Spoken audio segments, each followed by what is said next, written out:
Hello everyone. Today we will discuss about the liquid oral medications, what they are, why they are used, and the brief discussion on the syrup and elixirs.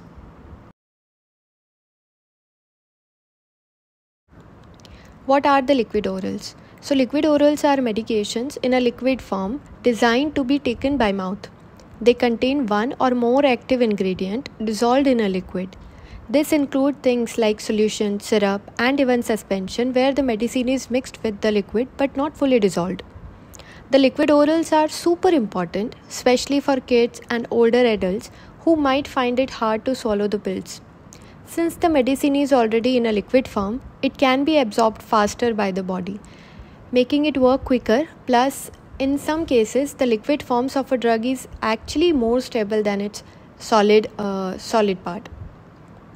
Now let's talk about some of the key benefits. It's perfect for those who struggled with the tablets or other solid dosage forms. Liquid often have higher bioavailability, meaning more of the drug gets into our system.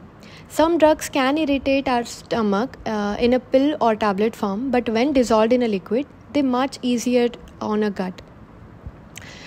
We can easily adjust the dose based on what the patient needs. Besides being taken by mouth, some liquids form can also be used in another ways, like in nasal or ear drops. So yes, liquid orals are not just easier to take, they are also often more effective and versatile. Next time you or someone you know is prescribed a liquid medication, you will know exactly why it's a great option. In the previous slide, we talked about the benefits of the liquid oral medication. But like everything else, they also have their downsides like chemical stability. Liquids are generally less stable than solid medication, as we all know. This means that the drug might break down more easily, especially through reaction like hydrolysis and oxidation. These reactions are more common in a liquid, which can affect how well the medication works. The second is risk of contamination.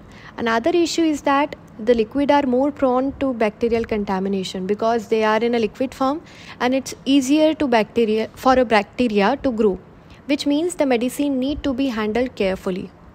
The next is solubility challenges. Like not all the drug dissolve easily in a liquid.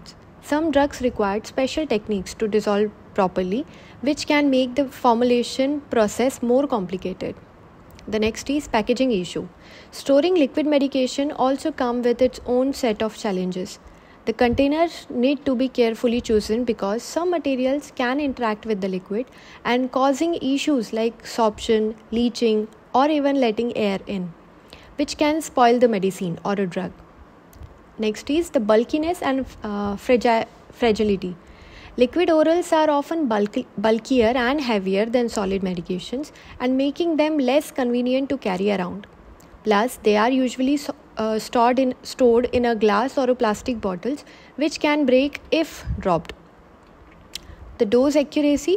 A big drawback is that liquid medication often require to patient to measure out the dose themselves. These can lead to mistakes, especially if the patient isn't careful or accurate. The next is risk of overdose. And finally, because liquid medications often taste good, especially the ones for kids, there is a risk of taking too much. This is especially dangerous for children who might accidentally drink more than they should. So while liquid oral medications have many advantages, it's important to be aware of these limitations to use them safely and effectively.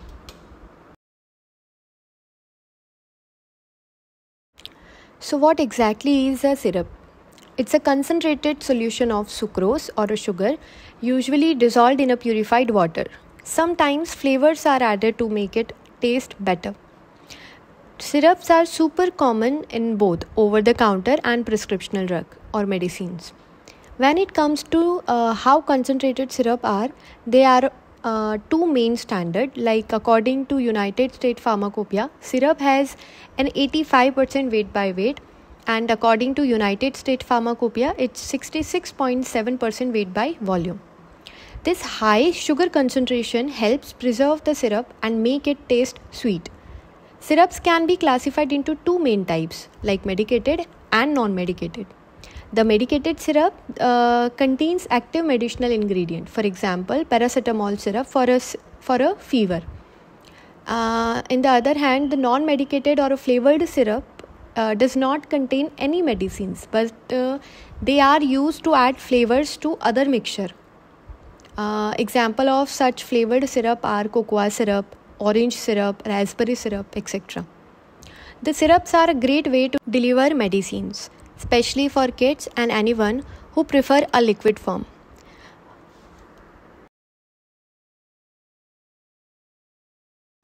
Now let's talk about the advantages of syrup and why they are such a popular choice for delivering medicine. One of the biggest benefit of a syrup is that they are super easy to swallow. This makes them perfect for young children, older adults, and anyone who has trouble swallowing pills. Next, the syrup are really easy to take. No need for any special help or nursing. Just measure out the dose and you are good to go. Plus, they are generally safe and cost effective. For certain products like cough medicines, the liquid form is actually expected. It's the easiest way to get relief, and it is more comfortable for the patient also. Next, one great thing about the syrup is that you can easily adjust the dose.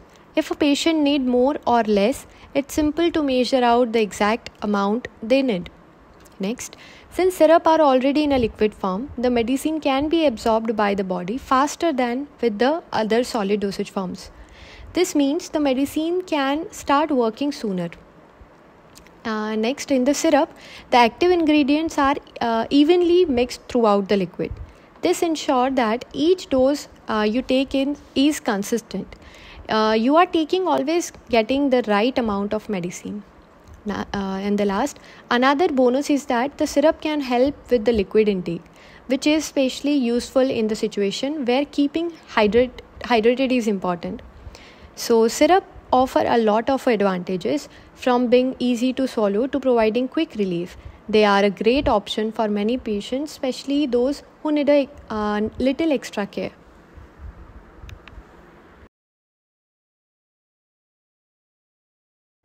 The drawbacks of syrup you should be aware of.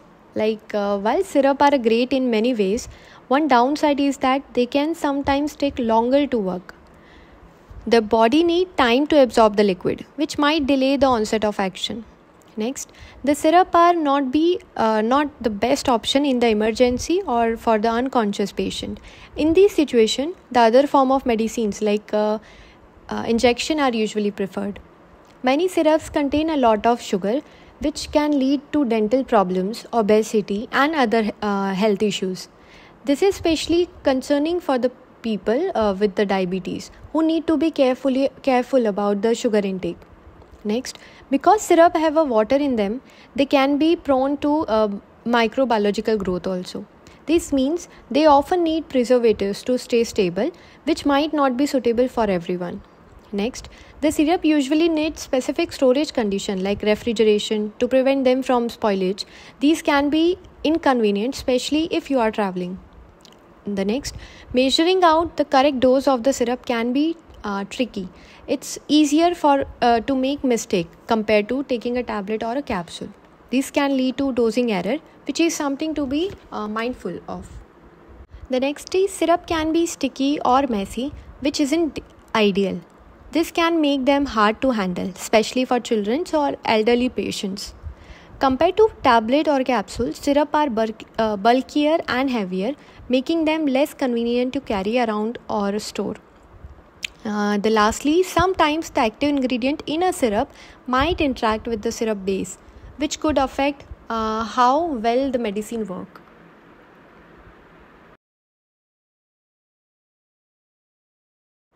Now we are going to explore the key components that go into making syrup.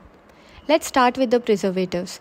Like liquid orals need to be protected from the microorganism, and that's where the preservatives comes in. However, there isn't one size fits all the preservatives that work for every formulation. So it's common to combine one or two or more preservatives to get the desired protection. The microorganism can sneak into the liquid orals from the various sources like raw materials, containers, equipments, and the manufacturing environment, and even packaging materials. That's why preservatives are so important. Some common preservatives used include benzoic acid, sodium benzoate, parabens like methyl, propyl, and butyl parabens, alcohol when alcohol soluble components are in a syrup. Next up, let's talk about some sweetening agents. These are the major parts of a liquid orals, especially when they need to taste good. Common sweeteners include sucrose, liquid glucose, aspartame, and saccharine.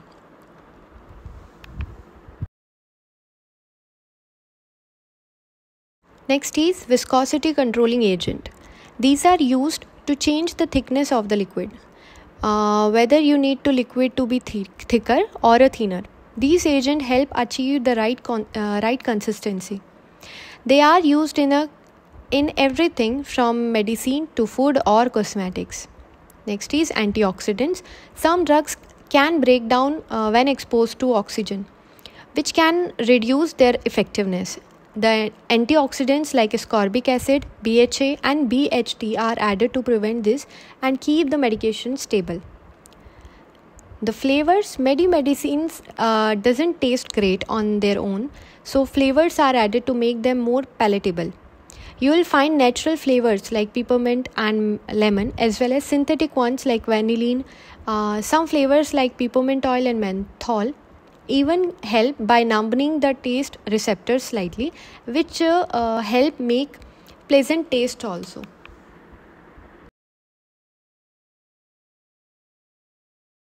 Next is colorants. These are added to syrup to make them more attractive. The color usually match the flavors like green for a mint or a brown for a chocolate. These help create a more enjoyable experience when taking the medicines. The last is solvents. Next we have solvents. These are the liquids that carry the medicines in a syrup. Common solvents including water, alcohol, glycerin, and propylene glycol. Some syrups even use sugar-free, artificial sweetened vehicle for those who need to avoid sugar. Now let's talk about the method used to prepare syrup. There are four main methods, and the choice depends on the properties of the ingredient. These four methods are solution with heat, agitation without heat, addition of sucrose to liquid medication, or percolation method. Let's start with the first method, solution with the heat. In the solution with the heat method, the process begins by heating purified water to a temperature between 80 to 85 degrees centigrade. Once the water reaches the desired temperature, it's removed from the heat source. Now, sucrose is then added to the hot water and thoroughly mixed until it dissolved. If there are any heat sensitive or volatile ingredients, they are added after the solution has cooled to a room temperature. During the heating process, sucrose undergoes a reaction called inversion, where it breaks down into dextrose and fructose, together known as inverted sugar. These processes can cause the solution to darken over time.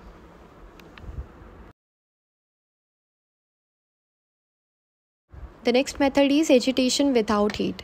In this method, we need a stainless steel or a glass vessel that's a larger than amount of a syrup we want to make. Start by adding the ingredient to the water and mix them together. It's usually better to dissolve any solid ingredient in the water first before adding them to the syrup, because the sugar syrup can slow down the mixing process. The next is addition of sucrose to a liquid medication. This is often used for a liquid fluid extract. When the water is added to this extract, ingredients that are soluble in alcohol might precipitate out. To avoid losing active ingredients, all the components are first dissolved in water. If any precipitate forms, they are filtered out before adding the sucrose. However, if the precipitates contain active ingredients, this method may not be suitable. And the last method to prepare the syrup is percolation method. Finally, we have the percolation method. In this method, a bed sucrose is prepared and then water or a liquid containing the therapeutic agent is passed through it. The sucrose bed should be coarse and the percolator should have a cylindrical or a cone shape to ensure the effective percolation.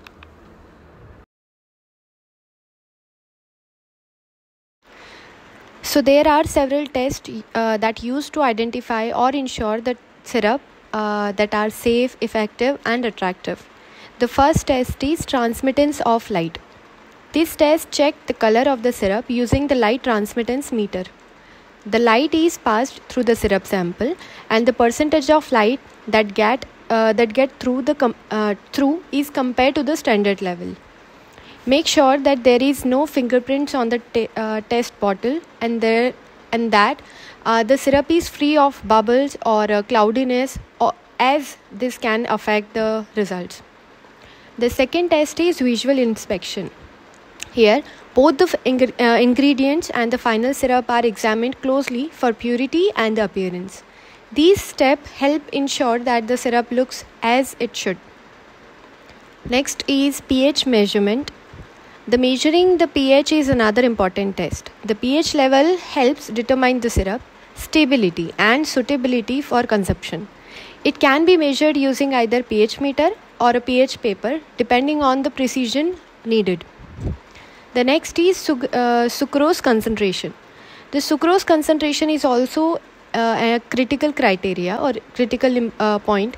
If the sucrose level is too high, the syrup might crystallize. If it is too low, the sucrose or syrup should encourage microbial growth. The techniques which ensure the sucrose concentration like HPLC, UV spectroscopy, which are used to accurately measure the sucrose content. The next is physical stability. Lastly, we have physical stability. The syrup needed to be physically stable. This means no crystallization, no microbial growth, and all the ingredients are fully dissolved. The color, odor and taste should be also be consistent and palatable. So these are the tests which are used to identify whether the syrup is suitable or accurate, safe or not.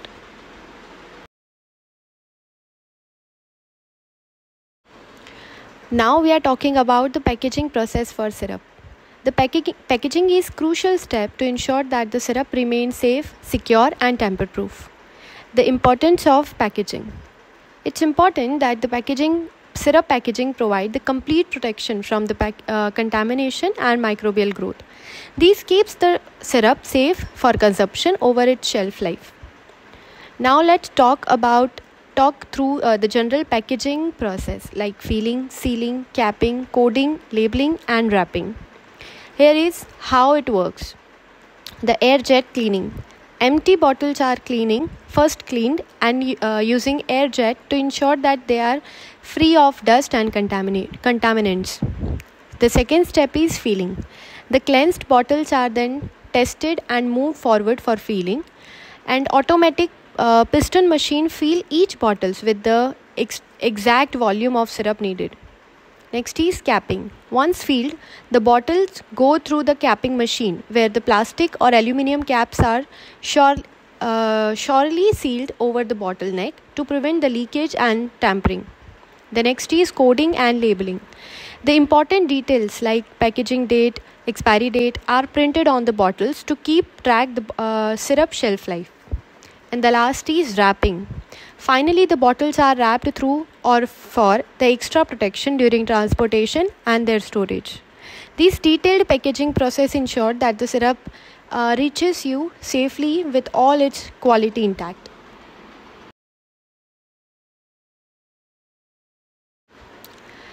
Now we will discuss about the elixirs. These are clear, sweetened hydroalcoholic liquid designed for oral use and they contain flavored substance or active medicinal agents. The elixirs are unique because they are combined water and alcohol, with the alcohol content ranging from 10% to 40%. This makes them less sweet and less viscous compared to syrup. There are two main types of elixir, medicated and non-medicated. The medicated elixirs contain active ingredients and they are used for a therapeutic purpose. For example, anthelmintic elixirs which contain diphenhydramine HCl Analgesic elixirs which contain acetaminophen, the cardiotonic elixirs which contain the digoxin, and some sedative elixirs which contain phenobarbital. These are some examples of medicated elixirs. On the other hand, the non-medicated elixirs don't have any therapeutic agent as syrup. They are often used to dilute an existing medicated syrup and typically contain water, alcohol, and sweetening agents or maybe coloring agents. Examples including non-medicated elixirs are aromatic elixirs, perfume, compound benzaldehyde elixirs, and isoalcoholic elixirs.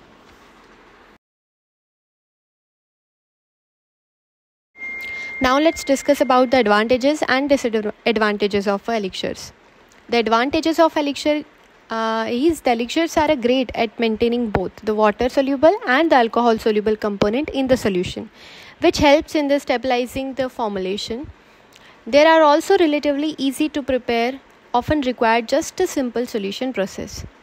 The disadvantages of elixir, however, the elixirs do not have some drawbacks. They are less effective than syrup in making the taste of medicated substances, so the taste might not be pleasant. Plus, since elixirs contain alcohol, they can accurate the saline taste of ingredients like bromide. There are some formulation components. Now let's talk about what goes into making an elixirs.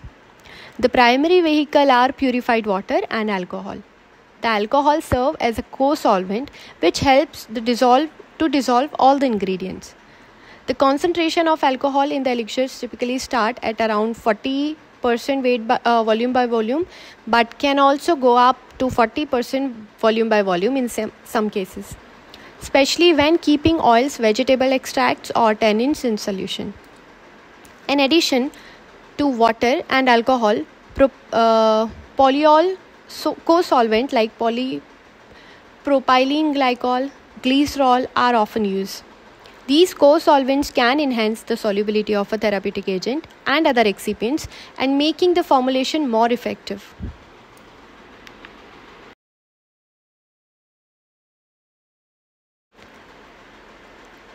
The first is stabilizer. Stabilizer helps maintain the quality and effectiveness of stabilizer over time. For example, in neomycin elixirs, citric acid is used to adjust the pH to 4 to 5. This helps minimize the darkening during storage. Additionally, disodium ADT8 is also used to sequester heavy metals, which can catalyze the decomposition of antibiotics and keeping the elixir stable and effective. There are some flavors and colors in elixirs. These are essential in pharmaceutical elixirs to enhance both the taste and the appearance and making them more palatable and aesthetically pleasing. For instance, black currant syrup is used in a chloral elixir, and compound orange spirit with glycerol are added to phenobarbital elixirs. There are some sweetening agents in elixirs. When it comes to sweetening agents, elixirs generally require less sweeter compared to syrup, thanks to the alcohol content which already contribute to the overall taste. The last but not the least, the preservatives in the elixirs. The elixirs that contain more than 10 to 12% alcohol are typically self-preserving, and meaning they don't need any additional antimicrobial agent. When the alcohol content is about above 20%, it along with the propylene glycol or glycerol inhibit the fermentation and mold growth.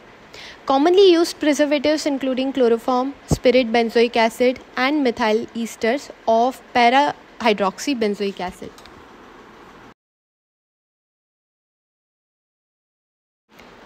The methods of preparation. Here is a step-by-step guide on how to prepare an elixir.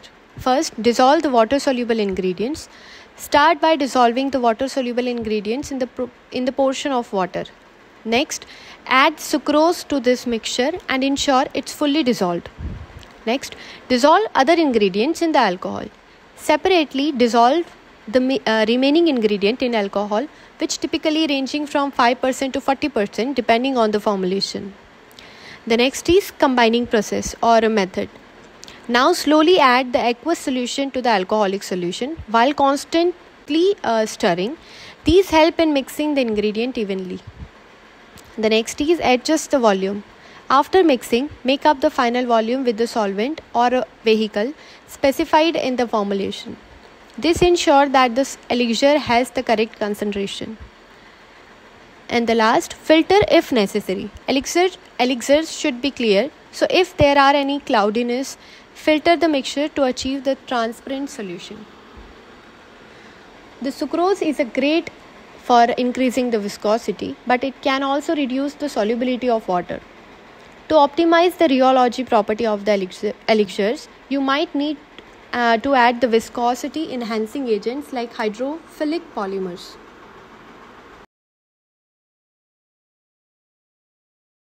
Next is the evaluation test for elixirs. The first test is determination of alcohol content. The elixirs usually contain 5% to 40% alcohol, and it's vital to accurately determine this content. This is done by distillation, where any clouded distillate can be clarified by agitation with talc or a calcium carbonate, followed by filtration. After adjusting the filtrate temperature, the alcohol content is determined by measuring its specific gravity. It's important to minimize alcohol less during this process, especially for elixirs with less than 30% alcohol. Second is viscosity measurement. Next up is viscosity measurement, which is done using viscometer. The viscosity refers to the resistance of liquid to flow, and it's crucial for ensuring the stability of the elixirs. Higher the viscosity often correlates with the better stability, and making this an important quality control test. And the third is the other test. Additionally, other tests like light transmittance, usual inspection, and pH measurement are also conducted to ensure that the elixir's quality and consistency. The next is packaging, storage, and labeling of elixirs. Due to volatile nature of some elixirs component, proper packaging and storage are essential. The elixirs should be packed in a glass or a plastic container that are well sealed, airtight, and light resistant, with screw cap to prevent the evaporation and contamination. It's also important to avoid the storing elixirs at high temperature to maintain their stability. These evaluation tests, and packaging guidelines help ensure the elixirs remain safe, effective, and stable for use.